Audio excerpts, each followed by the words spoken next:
अस्सलाम वालेकुम। उम्मीद है ईद का चांद आपकी जिंदगी के हर कोने को मोहब्बत और खुशियों से रोशन करे। आप सभी को ईद बहुत बहुत मुबारक। बुलेटिन में बात होगी नीतीश कुमार को लगे झटके की। वक्फ बिल पर बैकफुट पर आई सरकार की। देखेंगे कैसे बिहार चुनाव से पहले एनडीए को मिली हार।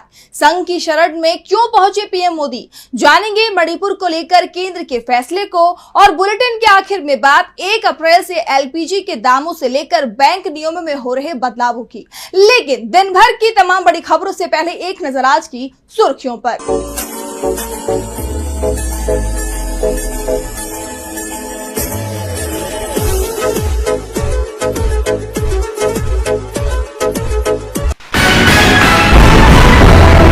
कर्नाटक में बीजेपी की बड़ी मुश्किलें। पार्टी से निष्कासित एमएलए बंसगोड़ा पाटिल यत्नाल ने हिंदू पार्टी शुरू करने के दिए संकेत। कहा यहां हिंदू वर्तमान भाजपा के अधीन सुरक्षित नहीं।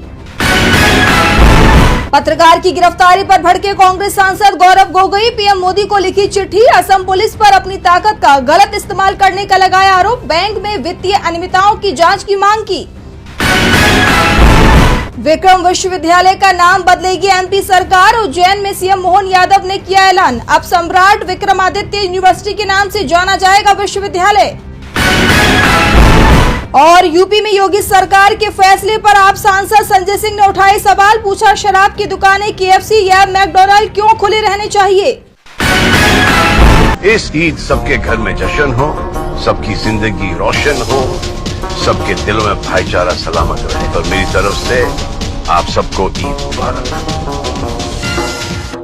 ये तो थी सुर्खियां। अब बात आज की सबसे बड़ी खबर की। बिहार में विधानसभा चुनाव की तैयारियां तेज हो गई हैं। चुनाव इसी साल होने हैं और इसी के चलते बीजेपी नेताओं के दौरे तेज हो गए हैं। अमित शाह 2 दिन के बिहार दौरे पर पहुंचे। बीजेपी नेताओं के साथ बैठक की। एनडीए नेताओं के साथ भी चर्चा की। लेकिन जेडीयू को शाह से जो उम्मीद थी उसे अमित शाह ने तोड़ दिया। तो आखिर क्या है पूरा मामला, जानने के लिए देखिए ये रिपोर्ट। ध्यान से देखिए। ये दावते इफ्तार था हमारे मुस्लिम भाइयों के लिए। हनुमान मंदिर के बगल में हम लोगों ने इस कार्यक्रम को रखा। हम लोगों ने जो है आजान से अपने रोजा को, अपने इफ्तार को किया। यही हमारा खूबसूरत हिंदुस्तान है जिसको हम लोग चाहते हैं कि यही बनावट, यही सौहार्द, यही प्रेम हमारा आपस में बना रहे। अपने भाइयों को तहे दिल से शुक्रिया अदा करता हूं कि हजारों की संख्या में आप लोग यहाँ उपस्थित हुए। मेरे हौसले और मेरे प्रयास, जो हिंदू मुस्लिम सौहार्द का जो है मैं प्रयास कर रहा हूँ, उसको आप लोगों ने सफल बनाने के लिए मुझे एक कदम और आगे बढ़ाया, मेरे हौसले को बढ़ाया। हमारा देश जो है गृह युद्ध की तरफ जा रहा है, सिविल वार की तरफ जा रहा है। अगर हमारे जैसे लोग, समझदार लोग नहीं रोकेंगे, नहीं समझाएंगे अपने हिंदू भाइयों को, तो हमारा देश जो है कहीं ना कहीं बिखर जाएगा। बीजेपी नेता और केंद्रीय मंत्री अमित शाह 2 दिन के बिहार के दौरे पर थे। उन्होंने कई कार्यक्रमों में हिस्सा लिया। बिहार के सीएम नीतीश कुमार ने भी लंबे समय बाद अमित शाह के साथ मंच शेयर किया। नीतीश कुमार ने अमित शाह के सामने एक बार फिर कहा कि 2 बार वो गलती कर चुके हैं, इधर उधर चले गए थे, अब वो गलती नहीं करेंगे, साथ में ही रहेंगे। नीतीश को उम्मीद थी कि अमित शाह भी उनकी सीएम उम्मीदवारी पर मुहर लगा देंगे। जेडीयू की तरफ से तो पहले से ही साफ कर दिया गया कि नीतीश ही सीएम उम्मीदवार होंगे। लेकिन बीजेपी हाईकमान ने अभी तक नीतीश की सीएम उम्मीदवारी पर अपने पत्ते नहीं खोले हैं। और अमित शाह ने भी ऐसे संकेत नहीं दिए कि बीजेपी सीएम पद जेडीयू को सौंप सकती है। शाह ने कहा कि इस बार का विधानसभा चुनाव एनडीए पीएम मोदी और बिहार के सीएम नीतीश कुमार के नेतृत्व में लड़ेगा। लेकिन एनडीए की सरकार बनने पर सीएम कौन होगा, इसे लेकर उन्होंने चुप्पी साध ली। शाह के बिहार दौरे को लेकर यह भी कहा जा रहा था कि एनडीए में सीट बंटवारे को लेकर चर्चा हो सकती है। लेकिन जिस तरह का फॉर्मूला बीजेपी की तरफ से रखा गया है, उससे बीजेपी के सहयोगी दलों में खलबली मच गई है। क्योंकि पार्टी ने तय किया है कि किसी भी सीट पर अगर कोई सहयोगी दल दावा कर रहा है तो पहले उसे उम्मीदवार का नाम भी बताना होगा। जिस दल के पास मजबूत उम्मीदवार होगा, सीट उसी के खाते में जाएगी। साफ है, जेडीयू को जिस बात का डर लग रहा है वो अब सामने आता दिख रहा है। बीजेपी महाराष्ट्र की रणनीति पर ही आगे बढ़ती दिखाई दे रही है। यानी चुनाव के बाद अगर महाराष्ट्र जैसे परिणाम आते हैं तो नीतीश कुमार के हाथ से सीएम पद फिसल सकता है। बिहार में सीएम फेस को लेकर एनडीए में चल रहा विवाद थमने का नाम नहीं ले रहा है, तो विवाद वक्फ बिल पर भी थमता नजर नहीं आ रहा है। मुस्लिम संगठन लगातार इसका विरोध कर रहे हैं। विपक्ष भी इस बिल को मनमाना बता रहा है, लेकिन सरकार इसे संसद से पास करने की कोशिश में जुटी हुई है। लेकिन अब मोदी सरकार इस पर बैकफुट पर नजर आ रही है। तो क्या संसद में पेश नहीं होगा वक्फ बिल, जानने के लिए देखिए ये रिपोर्ट। वक्फ बिल पर विवाद बढ़ता ही जा रहा है। एक तरफ मोदी सरकार इस बिल को पारित करने की कोशिश में जुटी हुई है। केंद्रीय गृह मंत्री अमित शाह ने इस बिल को संसद के इसी सत्र में लाने की घोषणा भी कर दी है, लेकिन अब इसे लेकर सरकार भी अपने पांव पीछे खींचती दिखाई दे रही है। दरअसल मोदी सरकार के इस बिल का शुरुआत से ही विरोध हो रहा है। मुस्लिम समुदाय इस बिल के खिलाफ है। मुस्लिम संगठनों से लेकर विपक्ष तक सब इसका विरोध कर रहे हैं। यहाँ तक कि एनडीए की दो बैसाखी कहे जाने वाले नीतीश और नायडू के गढ़ में भी इसका कड़ा विरोध देखा गया। तमाम प्रदर्शन के बावजूद अभी तक मोदी सरकार इस बिल को बजट सत्र में ही पारित करने की कोशिश में थी, लेकिन अब खबर आ रही है कि इस बिल को फिलहाल के लिए रोका जा सकता है। बताया जा रहा है कि बीजेपी के अंदर ही एक ऐसा वर्ग है जो इस विवादास्पद विधेयक को जल्दी लाने के बजाय देर से लाने की संभावना तलाशना चाहता है। तो कुछ लोग ऐसे भी हैं जो मानते हैं कि विधेयक को इसी सत्र में दोबारा पेश किया जा सकता है, लेकिन मतदान और पारित कराने का काम बाद में किया जा सकता है। दरअसल बिहार विधानसभा चुनाव भी नजदीक है और वक्फ बिल को लेकर मुस्लिम समुदाय का आक्रोश एनडीए पर भारी पड़ सकता है। खास तौर पर ये नीतीश कुमार के लिए मुश्किलें खड़ी कर सकता है। और आंध्र प्रदेश में भी चंद्रबाबू नायडू मुस्लिम वोट बैंक को नाराज नहीं करना चाहते। ऐसे में इस बात की संभावना बढ़ जाती है कि संसद में बीजेपी के सहयोगी ही इस बिल पर उसका साथ न दे। इसे लेकर एक वरिष्ठ बीजेपी नेता ने कहा कि ऐसी राय है कि सरकार कुछ और समय तक इंतजार कर सकती है और इस साल के अंत में बिहार में होने वाले चुनावों तक इस विधेयक को टाला जा सकता है। बहरहाल इसकी कोई आधिकारिक पुष्टि नहीं की गई है, लेकिन मौजूदा हालात को देखते हुए माना यह जा रहा है कि फिलहाल ये बिल एक बार फिर लटक गया है। वक्फ बिल को लेकर बीजेपी बैकफुट पर नजर आ रही है, तो बैकफुट पर बिहार चुनाव से पहले ही एनडीए भी आ गया है, क्योंकि बिहार विधानसभा चुनाव से पहले ही एनडीए को बड़ी हार का सामना करना पड़ा। दरअसल हाल ही में पटना विश्वविद्यालय में छात्र संघ चुनाव के नतीजे सामने आए जो बेहद ही चौंकाने वाले हैं। बीजेपी का छात्र संगठन एबीवीपी, जिसके दबाव में जेडीयू और एलजेपीआर ने उम्मीदवार नहीं उतारे थे, वो 5 में से केवल 1 सीट जीत पाया है। तो क्या रहे चुनाव के परिणाम, देखिए ये रिपोर्ट। बिहार में विधानसभा चुनाव से पहले एनडीए को बड़ी हार का सामना करना पड़ा है। पटना विश्वविद्यालय में छात्र संघ चुनाव के नतीजे बेहद चौंकाने वाले रहे। बीजेपी का छात्र संगठन एबीवीपी केवल 1 पद पर ही चुनाव जीत सका, जबकि कांग्रेस का छात्र संगठन एनएसयूआई 2 पदों पर चुनाव जीता और अध्यक्ष पद पर भी नंबर 2 पर रहा। एबीवीपी की मैथिली मृणालिनी ने अध्यक्ष पद पर तो जीत दर्ज कर ली, लेकिन एबीवीपी के खाते में 5 में से केवल 1 पद ही आ सका, और वो भी तब जब बीजेपी के छात्र संगठन के पीछे पूरे एनडीए ने एकजुट रूप से जोर लगाया था। वहीं बात करें महागठबंधन की, तो आरजेडी, कांग्रेस और वाम दलों के छात्र संगठनों ने अपने अलग अलग उम्मीदवार उतारे थे। यानी देखा जाए तो अगर महागठबंधन ने भी एकजुट रूप से ताकत लगाई होती तो बीजेपी के संगठन को 1 भी पदों पर जीत हासिल नहीं होती। और चूंकि बिहार में आगामी विधानसभा चुनाव दरवाजे पर है, ऐसे में ये नतीजे बीजेपी के लिए बड़े झटके के रूप में देखे जा रहे हैं। कहा यह जा रहा है कि विधानसभा चुनाव से पहले छात्र संघ चुनाव ने बीजेपी यानी कि पूरे एनडीए को आईना दिखा दिया है। आपको बता दें कि इस बार छात्र संघ चुनाव में महिलाओं का दबदबा रहा। अध्यक्ष पद पर मैथिली तो उपाध्यक्ष पद पर निर्दलीय उम्मीदवार धीरज कुमार ने जीत हासिल की। वहीं महासचिव पद से निर्दलीय सलोनी राज जीती है। इसके अलावा एनएसयूआई के रोहन सिंह ने संयुक्त सचिव और एनएसयूआई की सौम्या श्रीवास्तव ने कोषाध्यक्ष पद पर जीत हासिल की है। पटना यूनिवर्सिटी के चुनाव में बीजेपी के छात्र संगठन की हार ने पूरे एनडीए को बेचैन कर दिया है। तो बीजेपी और संघ के साथ चल रहे टकराव को लेकर भी पार्टी के अंदर बेचैनी बढ़ती नजर आ रही है। इस टकराव के बीच पीएम मोदी नागपुर संघ मुख्यालय पहुंच गए। पीएम मोदी के नागपुर में संघ मुख्यालय जाने पर कई सवाल खड़े हो रहे हैं। तो आखिर क्या है पूरी खबर, आइए देखते हैं इस रिपोर्ट में। बीजेपी अध्यक्ष के चुनाव को लेकर इस बार आरएसएस और बीजेपी के बीच ठन गई है और इसी के चलते 4 महीने से बीजेपी अध्यक्ष का चुनाव लगातार टलता आ रहा है। संघ और बीजेपी हाईकमान अपने अपने पसंद पर अड़े हुए हैं। इस टकराव के बीच पीएम मोदी नागपुर पहुंचे, जहां उन्होंने दीक्षा भूमि में महात्मा बुद्ध की पूजा की, डॉक्टर अंबेडकर को श्रद्धांजलि दी। पीएम ने केशव कुंज यानी संघ मुख्यालय में आरएसएस के संस्थापक केशव बल्लीराम हेडगेवार और दूसरे सरसंघचालक माधव सदाशिव गोलवलकर को श्रद्धांजलि दी। इस दौरान उन्होंने आरएसएस के समाज में योगदान की जमकर तारीफ की। संघ प्रमुख के साथ मंच पर ही चर्चा की। कहा जा रहा है कि संघ और बीजेपी के बीच इस समय टकराव चल रहा है, खास तौर पर बीजेपी अध्यक्ष के चुनाव को लेकर।